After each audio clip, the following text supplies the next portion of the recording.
Bueno, buenas noches. Es un placer para nosotros que estén en la noche de hoy participando en esta conferencia que nos va a dar la doctora Balinotti.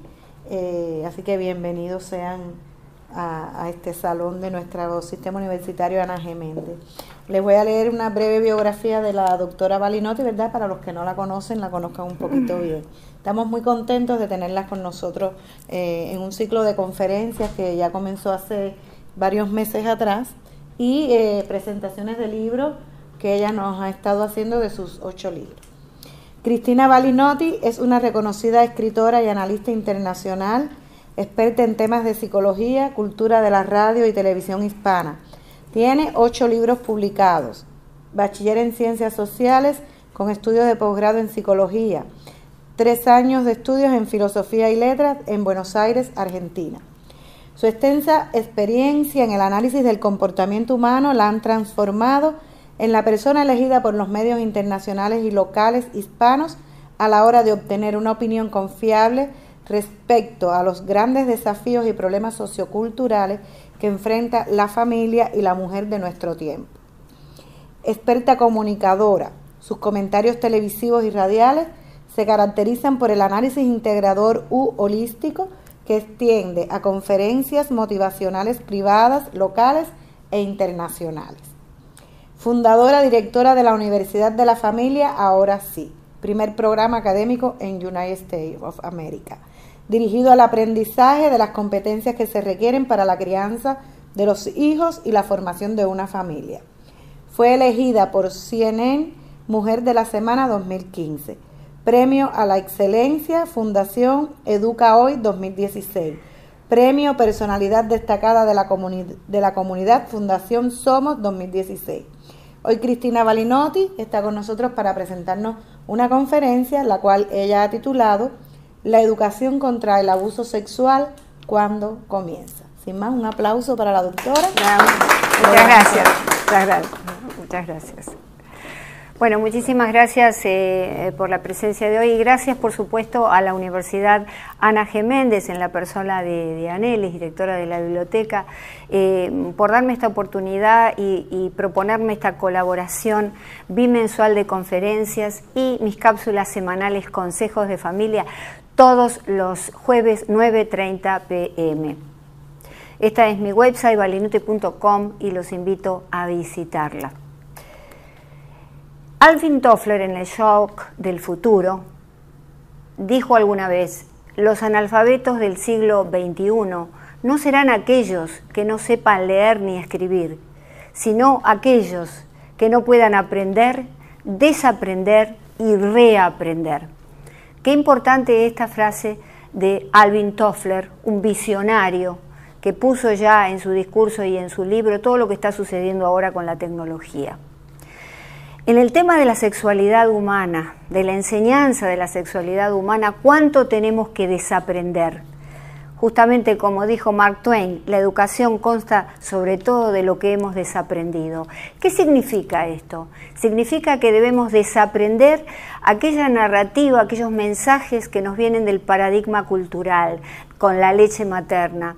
Estas cosas que pasamos a los hijos, como la vergüenza, para hablar de sexo. No, en mi casa esto no sucede. En los consultorios de todos los psicólogos ha habido siempre alguien que entró y le dijo: no, yo con mi hijo no hablo de sexo. Es decir, esta falta de aprender la sacralidad del sexo. ¿De qué estamos hablando cuando hablamos de sexualidad? Y entonces, la educación contra el abuso sexual, ¿cuándo comienza? Esta es la pregunta. Y en una primera aproximación decimos que comienza con la educación de los padres. Los padres somos aquellos que tenemos que desaprender los mitos, desmontar prejuicios, desmontar ideas preconcebidas, concebidas erróneamente respecto de la sexualidad.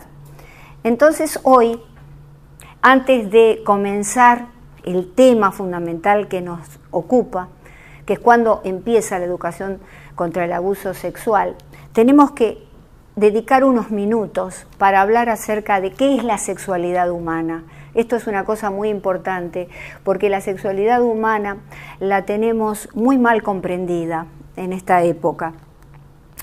En principio tenemos que establecer la diferencia entre la sexualidad animal y la sexualidad humana. ¿Cuál es la diferencia? Los animales están llevados por el instinto, es un círculo preformateado por default. El animal no sabe que es animal, solamente actúa llevado por estos instintos. La hembra de la mayoría de las especies animales se encuentra disponible solo para el apareamiento una vez al mes. Y entonces esto es todo lo que sabe el animal y lo que hace. El animal es siempre fiel a la especie. Nosotros como seres humanos somos fieles a nosotros mismos, porque el animal no tiene egocentrismo, no tiene individualismo. Entonces sigue el designio de la especie. Nosotros como seres humanos tenemos una energía psíquica que nos moviliza, que se llama libido. Una energía justamente de la mente, ¿verdad? Se dice la libido, no la líbido ni el líbido. He escuchado profesionales en los medios decir líbido. Líbido con acento en la I y D corta significa amoratado, como las caras de los boxeadores. No tiene nada que ver con la libido, que es siempre con el artículo femenino. Dicho esto, la libido es una energía indeterminada que mueve el desarrollo del hombre, que por supuesto en esta cultura está exclusivamente conectada a lo sexual. Solamente los médicos preguntan a los hombres cómo está su libido, ¿no? Todo lo que tiene que ver con la potencia sexual. Quizá el responsable de todo esto haya sido Freud, que en su primera tópica nos hablaba acerca de la libido unida a las impulsiones sexuales, ¿verdad? A las pulsiones sexuales. Pero fue Freud, en la segunda tópica, que nos dice que esta libido, esta energía del hombre, puede sublimarse. ¿Esto qué quiere decir? Que la energía psíquica de la libido es fuente de las motivaciones más básicas del hombre, por supuesto de la sexualidad, mejor dicho, de lo genital. Pero a su vez, si en un movimiento contrario, es fuente de las grandes realizaciones humanas, los grandes descubrimientos, las grandes pinturas, las grandes composiciones musicales. Todas las cosas maravillosas del hombre se hacen con la libido también. Entonces esto es lo que tenemos que rescatar, quizá con nuestros hijos adolescentes, enseñarles las diferencias que existen, ¿verdad? Y todos los matices que hay de esta libido. Fíjense que un gran discípulo de Freud, Carl Jung, que se separó de Freud justamente por disentir con respecto a esto de la libido, ¿no? En cuanto a la definición, nos dice que es la libido una fuerza o energía mental indeterminada que mueve el desarrollo humano y la evolución personal. Vale decir que de alguna manera, muy atrás en el tiempo, 60.000 años atrás, 50.000 años atrás, esa fue la fuerza que nos hizo desarrollarnos como seres humanos. Pero a nivel individual nos hace evolucionar como personas y está relacionada con el elan vital de Bergson, está relacionada con el vital force de Emerson, relacionada con la tendencia actualizante de Carl Rogers, la tendencia a la autorrealización de Abraham Maslow.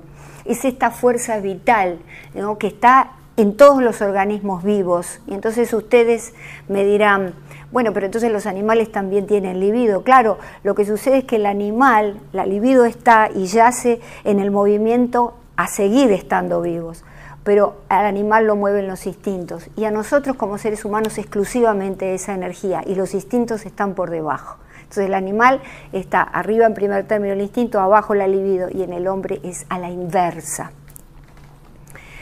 De Inventioni, que es un libro que escribió Cicerón, que nació en el 106 a.C., es una obra muy completa en 4 tomos. En el primer libro, y por primera vez en la historia, se menciona la palabra sexo y la etimología de la palabra sexo. Y fíjense qué cosa tan notable lo que quiere decir la palabra sexo. Él nos dice sexo, del latín sexus, sectus. ¿Qué significa sectus? Porque nos estamos ya aquí acercando a la etimología. A mí me gustan las etimologías porque Cuando uno quiere saber de qué se trata una palabra hay que buscar las etimologías más antiguas, ¿verdad? Fíjese cómo se fue desvirtuando. Sextus significa un lugar, primero, segundo, tercero, cuarto, quinto, sextus. Entonces uno se pregunta, ¿por qué el sexo tiene que ver con el sextus? Está de alguna manera aludiendo a un orden, ¿verdad? A una sección que está dentro de un todo. Y el doctor Mariano Grondona, profesor en Harvard y profesor de la Universidad de Buenos Aires, abogado, filósofo con 15 libros escritos y con un programa de televisión exitosísimo por 30 años, nos dice que la palabra sexo alude a un orden. A través de esta etimología sexto, el orden está dentro de la familia. Cuando yo uno el sexo al amor, a la pareja que amo, cuando yo uno el sexo dentro de la familia, y sabemos que las parejas tienen que tener una gran ligazón espiritual, pero tienen que tener una gran ligazón también a nivel sexual. La parte sexual es importante en las parejas. Cuando vemos esos viejitos tomados de la mano, ¿verdad? Y que se dan un besito, por ahí un piquito, sabemos que ellos todavía mantienen viva la vida sexual. ¿Por qué? Porque acá hay otro mito para desmontar. La sexualidad no irrumpe con la adolescencia. Se nace un ser sexual. La sexualidad nace cuando nacemos y se termina cuando nos morimos. Entonces, dentro de la familia es la energía más fuerte y fecunda de la vida, nutre, nos hace crecer. Pero si separamos el sexo del contexto de la familia, se transforma en una fuerza salida de cauce que solo destruye. Y es lo que estamos viendo hoy en día. El sexo por el sexo mismo, por el placer, no ligado al amor, no ligado a la permanencia, a la pareja. Entonces llegamos a esta conclusión con el doctor Mariano Grondona. ¿Asistimos acaso en esta posmodernidad caótica y superficial a la rebelión de la idea de sexo? Es decir, el sexo está dentro de un orden holístico, es parte de un todo, del todo de la familia, ¿verdad? Cuando lo sacamos es como si cortamos una mano, queda el muñón y la mano allí se descompone y no tiene que ver más con el todo del cuerpo, no cumple una función nutritiva, no cumple una función evolutiva. Fíjese que en los últimos años, 20 años, se triplicaron los casos de abuso sexual infantil en todo el mundo. El primer país del mundo que registra mayor índice es Estados Unidos, y luego viene España, una cosa increíble, ¿no? Y esto se debe a una pérdida de frenos inhibitorios. Ahora todos tenemos que ser individuos no reprimidos, porque si sos un reprimido ya hay cosas que no están bien, hay que hacer lo que uno le viene en gana. Y acá viene la novedad, que es antigua, no es novedad. La represión es necesaria, debemos reprimir nuestros instintos, debemos tratarnos bien, porque esa es la condición para funcionar en sociedad. Porque si no, la sociedad se descompone, que es lo que está pasando ahora. Luego, liberarse, ser libre, es el imperativo categórico de la época. Yo tengo que ser libre de decir todo lo que me viene en gana, ¿verdad? Hace 30 años, si yo insultaba a una persona porque pensaba que era tal cosa y se lo decía, pues nadie más iba a ser mi amigo. Eso estaba penado socialmente.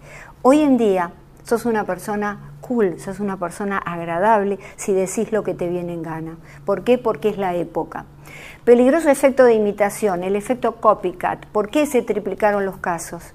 Porque resulta que los medios de comunicación lo que hacen es reiterar constantemente. Y entonces en individuos que están ya con trastornos, en individuos que tienen problemas, se produce este efecto de copycat, en el cual copian constantemente lo que están viendo. Y hay una búsqueda de estímulos nuevos, sin duda. Estamos viviendo con el sistema de recompensa. Quiero el placer, quiero hacer algo que me recompense y me haga sentir placer, porque es una sociedad superficial en la que no hemos comprendido o hemos decidido no comprender el valor de lo humano. Y hay relativismo moral. La moral es el conjunto de reglas que gobiernan una sociedad. Si yo no sigo este conjunto de reglas, bueno, nos matamos como especie, ¿verdad? Y entonces hay relativismo moral. Bueno, yo soy bueno si me conviene. ¿no? Y en otra situación, si no me conviene, soy una mala persona. Esto es el relativismo moral. Recuerden a Immanuel Kant cuando hablaba del imperativo categórico. Hacer las cosas porque son buenas, no porque a mí me da un beneficio, o dejar de hacerlas porque me van a condenar.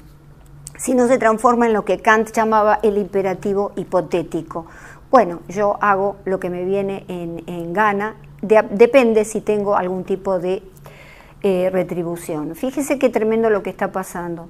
Este señor, Andrew McLeod, cifra en 60.000 las víctimas de violación por parte del personal de ayuda humanitaria, solo en la última década. Médicos Sin Fronteras. El ex asesor de UNICEF fue condenado a varios años de prisión, porque durante 20 años, UNICEF estamos hablando, violó a varios chicos. Es decir, que ya en estas organizaciones, dice McLeod, que ponerse una camiseta de UNICEF y ya está, y uno puede ser un abusador sexual. Es tremendo aquello, ya no estamos hablando de la iglesia, estamos hablando de estas organizaciones que tienen que ayudar a los más débiles, a los más vulnerables. Entonces, el abuso sexual infantil, en sus siglas en español, ASI, forma parte del Adverse Childhood Experiences. Esto quiere decir las experiencias sexuales adversas de la infancia, el maltrato físico, el maltrato emocional. Y dentro de todo este maltrato está el maltrato sexual, por supuesto, o el abuso sexual. Ahora bien, ¿esto es una patología nueva? Vemos que no es una patología nueva. Este abuso sexual infantil es una patología ancestral que abarca todas las épocas históricas, civilizaciones, continentes, clases sociales. Es un error pensar que las clases pobres abusan a sus hijos. No, el índice indica que las clases de más dinero son las que abusan a sus hijos. Este es un libro muy interesante, The History of Childhood, de Moss, y está en castellano y se los recomiendo, porque resulta que durante 19 siglos los chicos fueron objetos de maltrato sexual. 19 siglos. Los hijos eran épocas muy violentas, de mucha ignorancia, de no entender los derechos del niño y demás. Pero bueno, en esos 19 siglos los niños eran objetos sexuales y desde muy pequeños. Además se les pegaba. Estábamos hablando de épocas muy patriarcales también, en donde los chicos formaban parte de la dotación económica del padre. Hacían lo que se les daba la gana. Podían matar si tenían alguna discapacidad. Por ejemplo, en el siglo XVII comenzó la costumbre de fajar a los niños cuando lloraban, porque se creía que había un demonio que estaba ahí, había un gran oscurantismo respecto de esto, hasta que llegamos a la segunda mitad del siglo con el profesor Henry Kempe, y él es el que desarrolla el síndrome del niño golpeado. El síndrome del niño golpeado, que lo hace desde una perspectiva multidisciplinaria, porque lo analiza por muchos años desde el punto de vista pediátrico, psiquiátrico, radiológico, médico-legal. Y entonces nos preguntamos, ¿por qué ahora que tenemos acceso a tantos libros y autores y personas que dan cuenta de esta problemática, qué es lo que sucede que se está triplicando? Porque está bien, durante los 19 siglos anteriores éramos muy ignorantes, había un dominio del hombre sobre la sociedad y en general de la familia, pero ahora no es posible. Y esto sucede porque estamos en una época que facilita justamente la profundización de patologías psicológicas. Estamos en una época que facilita la creación de nuevas patologías. En los consultorios psiquiátricos de los psicólogos se ven estas nuevas patologías.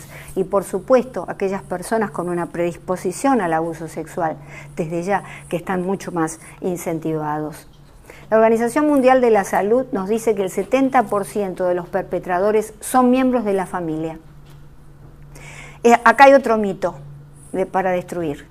El abusador sexual es un señor vestido de negro, de un aspecto temeroso, que está en la esquina de casa esperando violar a mis hijos. No es así. El 70% son miembros de la familia, el 50% padrastros y padres biológicos. Es decir, esto está sucediendo en el corazón de nuestras familias y tenemos que ser justamente muy conscientes de ello. 1 de cada 5 mujeres, descubre la Organización Mundial de la Salud, y 1 de cada 13 hombres declararon haberlo padecido en la infancia. Y esto no es nada, porque de 10 personas, 1 sola lo declara. El resto por vergüenza se lo lleva a la tumba, no lo va a decir nunca. Entonces, estas cifras en realidad no son cifras reales, porque tenemos que contar con todos aquellos que han callado.